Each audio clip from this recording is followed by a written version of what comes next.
So now, next, may I request Shri Deepak Arora ji, President Public Affairs, Naira Energy, to please share his views through presentation. Yeah, over to you. Yeah. So can you please put up the presentation? Okay. A very good afternoon, ladies and gentlemen, and very good afternoon, the senior leaders of ICMAI. It's a pleasure to be here, and uh, difficult topic, no easy solutions. So I will try my best to give a step-by-step narrative to what I think is the way forward. So part of the session presentation was designed for the plenary session, so you might find some repetition.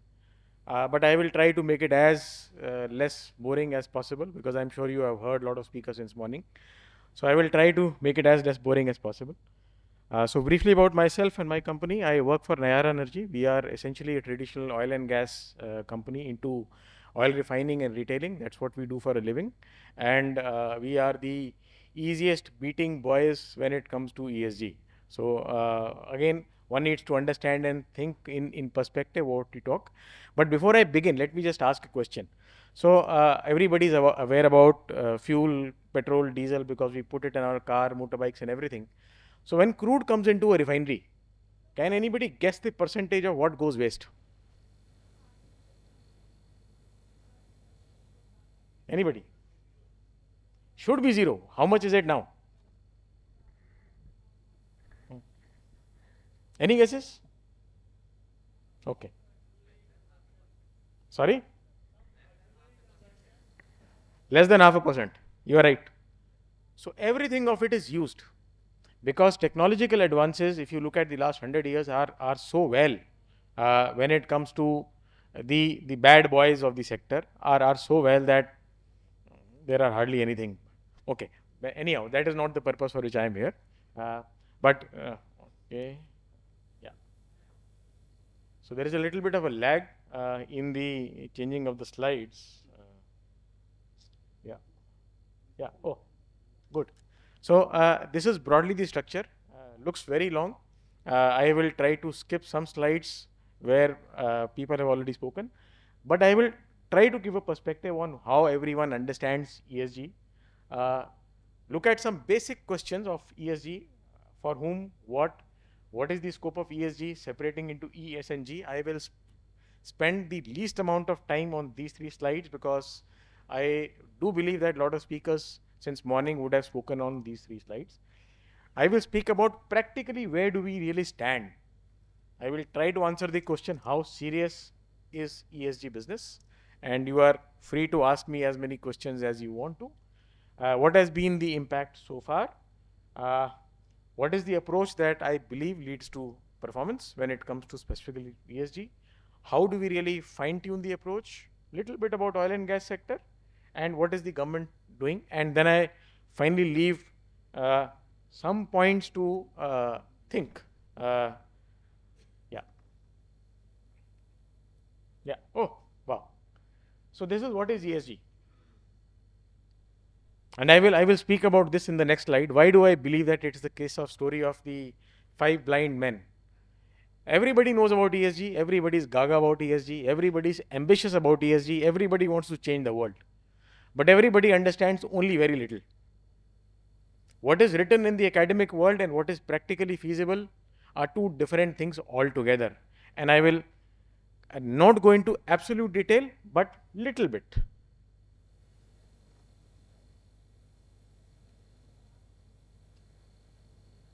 Ah, sorry, it jumped. Yeah, this is the one. My favorite slide. Okay.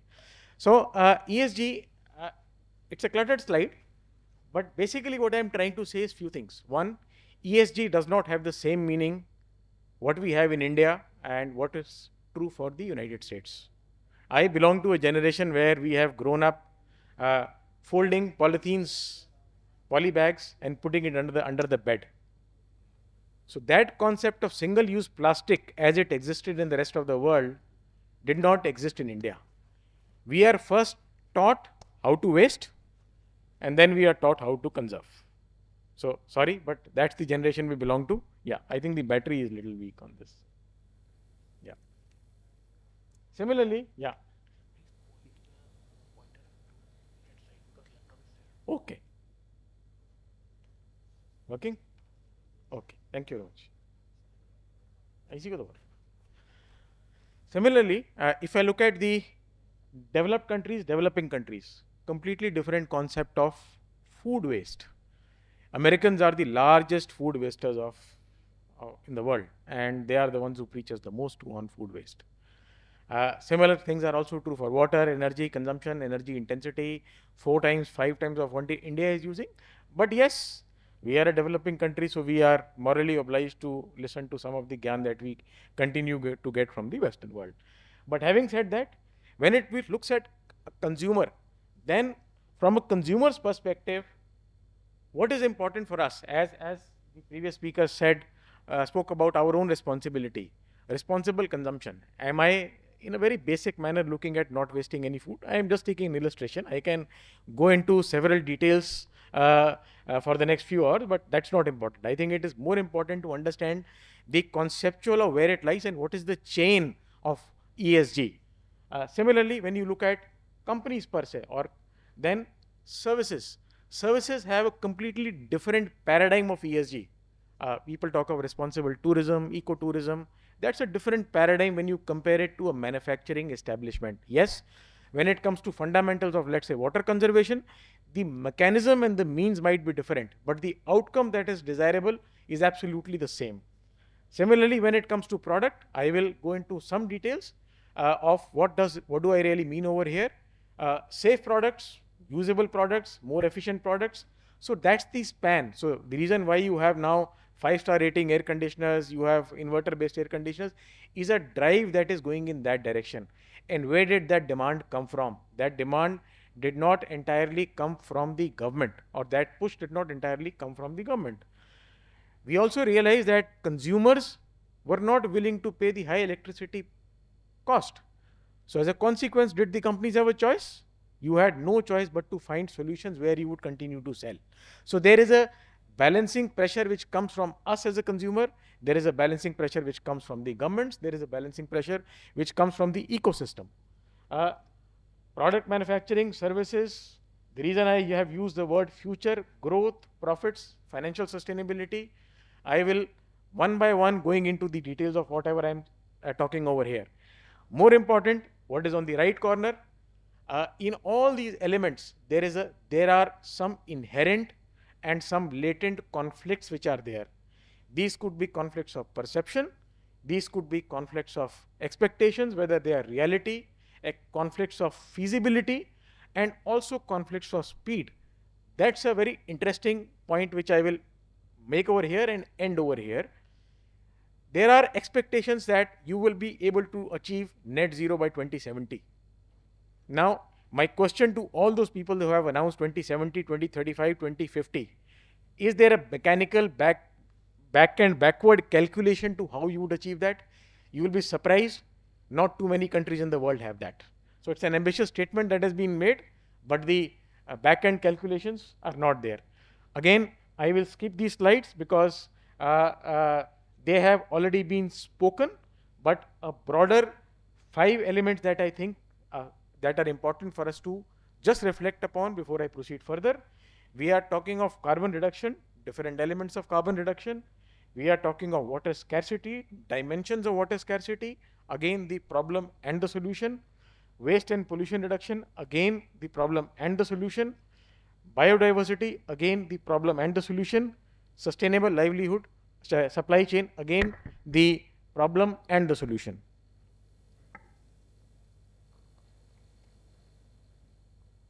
Similarly, when it comes to the social part, the S part of the ESG again has 2 dimensions.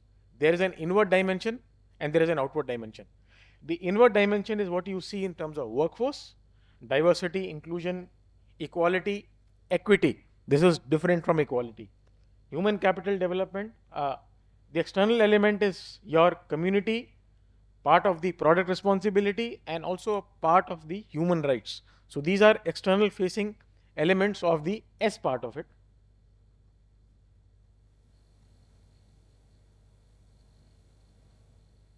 Yeah, okay. I will not speak on this at all. There are far more intelligent people in the room on this, and I don't want to be get a bashing. Yeah. So where do we really stand now? ESG is really at the center of attention for everybody. It's a fact. Otherwise, we would not be having this conference today. We would not be giving the due attention that we are giving to this topic today. Metrics of ESG have largely been agreed upon. There are quantitative and qualitative metrics available against which one can say that, yes, I am going to do this. ESG reporting has started, and mind you, I have carefully chosen this word, that reporting has started. There is a regulation around ESG in place. Mr. Goyal also spoke about the BRSR. The supply chain is gradually being integrated into the ESG, and I'm talking more about India. I am not talking about the global scenario. Global scenario is slightly ahead of where we are today. Yeah. How serious is ESG? Uh, this is probably the most hard-hitting slide. Profits still rule, no matter what we say. Good corporate, bad corporate, responsible corporate, irresponsible corporate, sustainable country, responsible country, progressive country, developed country. When it came to the war, Germany, which was talking about not nuclear energy, alternate energies, had no choice but to open coal power plants. Similar is true for rest of the world. Germany, even before it started closing its power plants, 70% of its energy was still coming from coal. So when it comes to your own energy security, your own challenges which your community faces, that is when the paradigm of profits becomes more important. Today, why is everybody talking about pushing the likelihood of the ESG net zero timelines being pushed? Because we did not backward calculate the possibility of the goal that we announced. We did not capture in any manner the aberrations and challenges that were likely to happen. So it is only for that reason. Had we been more appropriate in planning, then this question of people reversing back to coal, that would not have happened. I will take another example over here. Everybody talks about transitioning to solar, to wind. We are all aware that solar, wind, while it is the future, it has very serious limitations in terms of time availability, integration with the grid, availability of the grid, the cyclability of the grid. There are immense number of challenges that exist. So it is simply not plug and play that suddenly you decide tomorrow that I want to have 40% solar and I am ready tomorrow. It does not happen. The commensurate investment cycle is much larger than the announcement that we are making. So there is a clear challenge over there.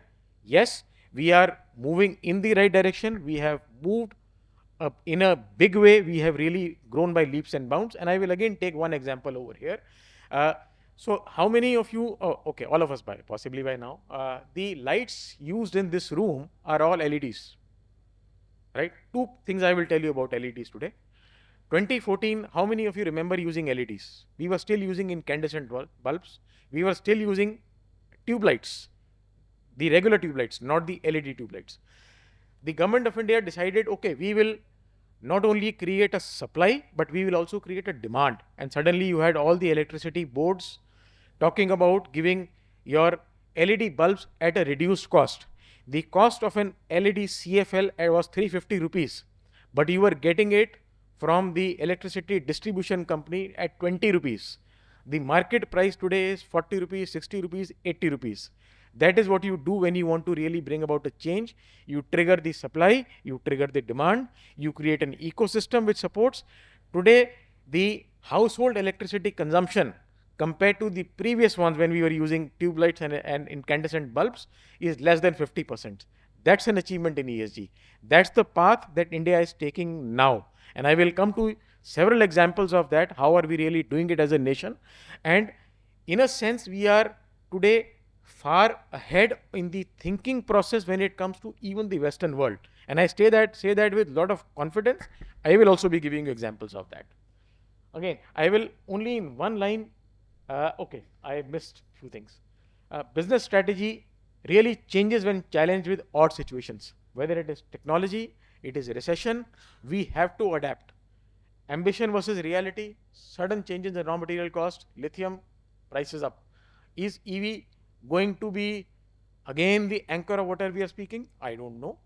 Uh, there are competing narratives. You will hear good things about hydrogen. You will have very bad things about hydrogen. You will hear good things about EVs.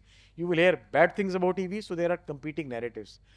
For us to make a judgment and for the business to make an investment on the basis of those competing narratives is a very difficult. It's not a question of emotion.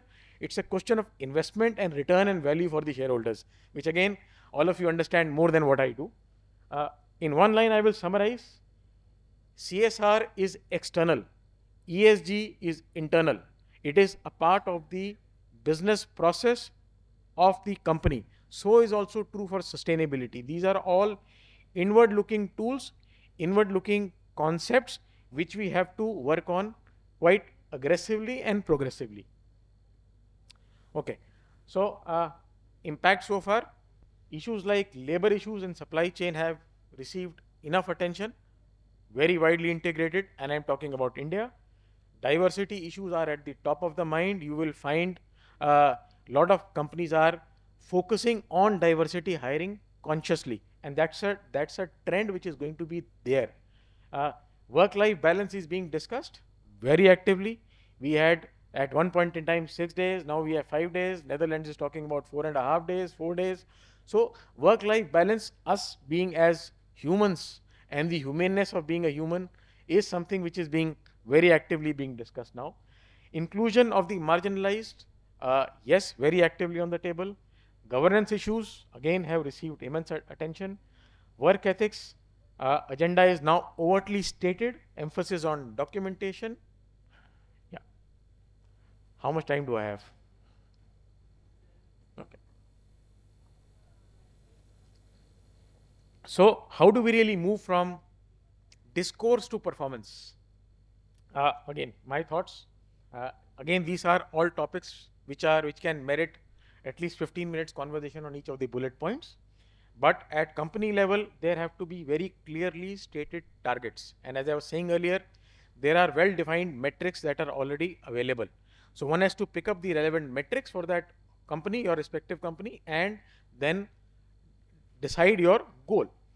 Quality of reporting matters a lot. It is not any longer acceptable to have a casual reporting giving in any of your annual or sustainability reports. People read it. And when people read it, people also respond. People also form impressions of what you are doing. People also take their decisions on investment and participating in your growth basis those reports. From a government perspective, mandating disclosures, very important. Independent attestation of what is happening, very important. Regulation for a greater transparency, inclusion of ESG in public procurement, aggregation at national level on green sourcing and production. This is again something which has started. There is a company called Solar Energy Corporation of India. So they are supposed to aggregate solar energy and now going forward even hydrogen aggregation for supply to larger industries. So in a way, we have already taken leapfrogged in that direction. More specific and fine tuning the approach, more specific goals and sub goals. If we can have concurrent measurement and reporting, we can have teams and human resources that match the expectations. Big challenge.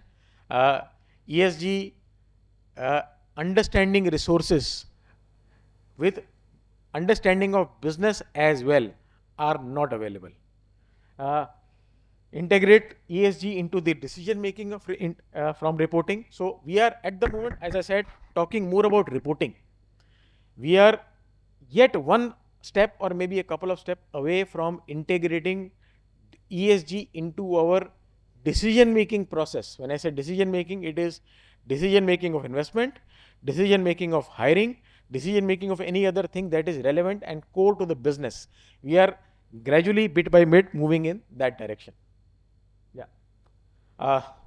My views, fine tuning the approach. How do you do it? Zoom in and then zoom out and just try to link it into the chain.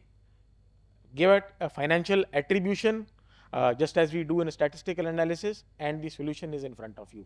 Yes, does require a little bit of an effort, but impossible, that's not the case.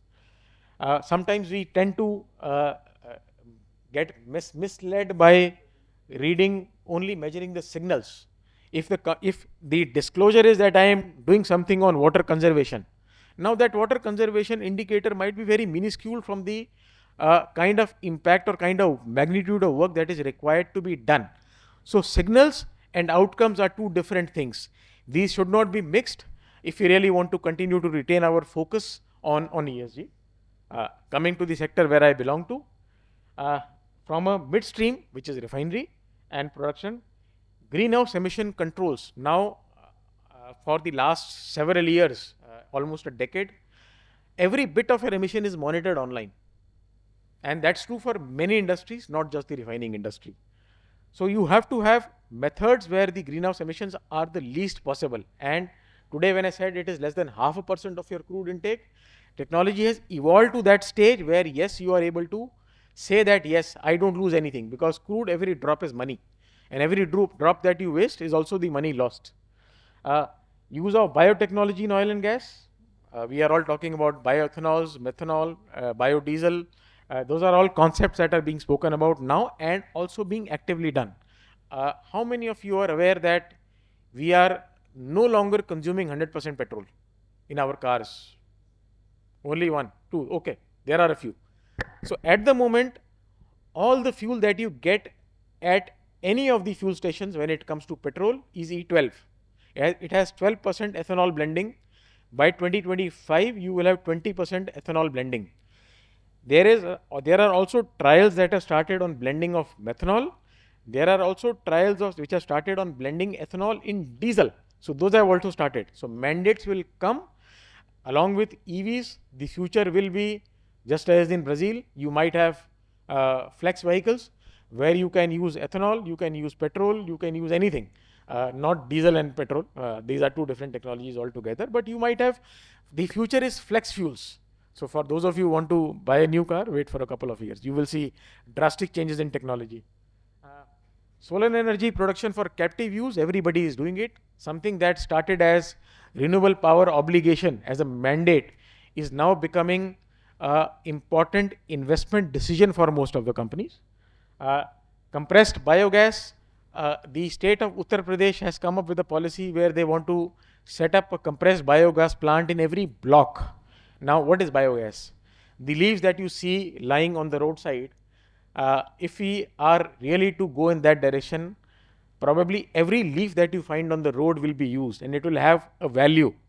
So that's the direction in which we are moving as a nation.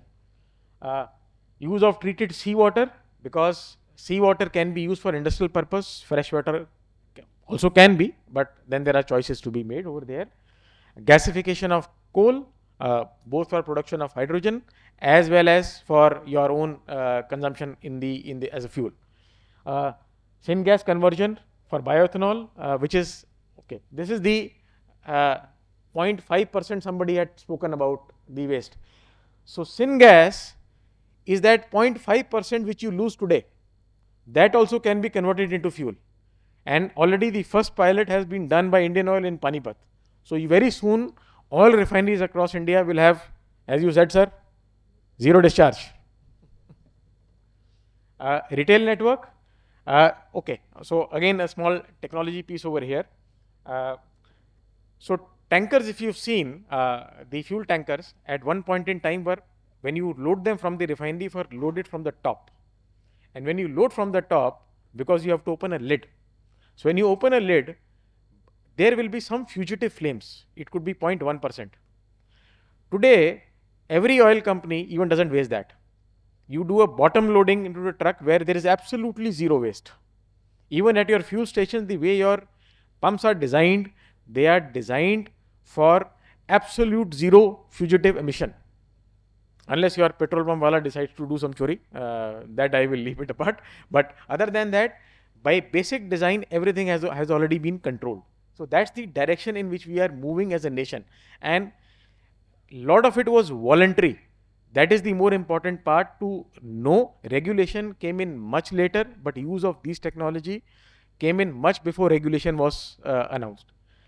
Similarly, electric charging, your most of your fuel stations now in the rural areas are supposed to have solar backups and solar electricity. There are protective coatings in tanks again, so that there is no residue, there is no dust that comes into your fuel tank. So all those things have already changed. Now these are bit by bit additions. Now while the list may look long, but if I were to really compare the before and after, how much were you losing before? Probably less than 2%. So even from that 2%, you are now heading towards a 0%. It may not sound too much in terms of percentage. It's a disproportionate investment. So if we were not moving as a nation into the ESG future, then these things would not be happening. Yeah. All of you know all these things, so I will not go into detail. There are plenty of schemes now on hydrogen, electric batteries. There are several missions that are already there. On compressed biogas, briefly I mentioned about these. Yeah, my last slide. Points to ponder, which I leave for all of you to think.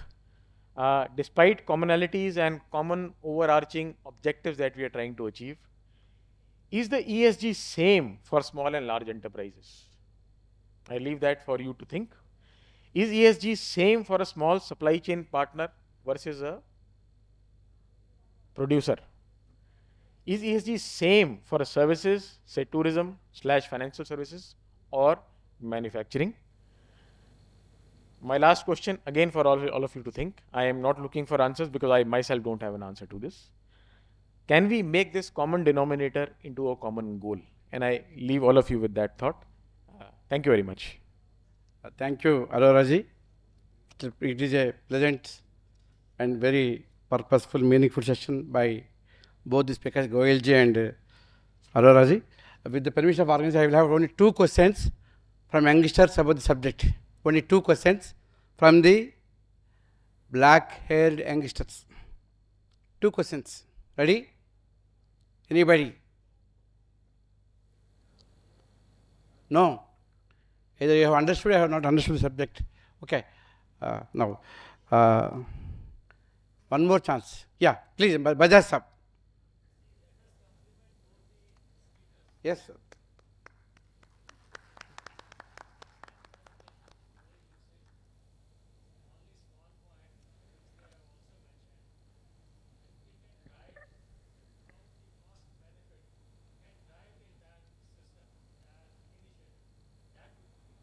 Thank you, sir. Thank you. In fact, Arora Sahab has given you 4 important questions. Kindly think answers for all those 4 questions. And on behalf of all the organizers here and attendants like you, I sincerely thank Mr. B.B. Goyal. He started with a negative note of destruction of the current situation and change, green bottom line. Complaints are very less as per the study.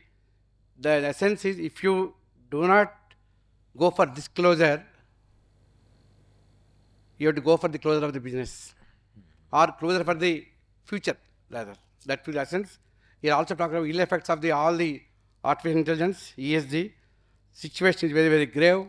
ESG dilemma, transformation challenges, various aspects. Change is important. Action plan, research is important. Need for transformation, major steps for transformation, and 360 degrees approach by us, and lastly, role of professional accountant to become energy accountant. Thank you, Mr. Goyal sir. And Arora, very with positive note. If you see the caption, theory to action, you will find theory everywhere, but action you find only rarely. And contribution to effective contribution. Thank you, Mr. Arora sir. You have discussed the 2 dimensions of the ESG and impact so far, approach to performance, fine choosing with good examples, initiative taken by the governments from time to time and to all of us. Friends, lastly, we means all stakeholders should have desirability, then we can think of maintainability, of sustainability with our ability. Thank you very much. Over to organize for the next session. Thank you, sir. Thank you to the wonderful panel.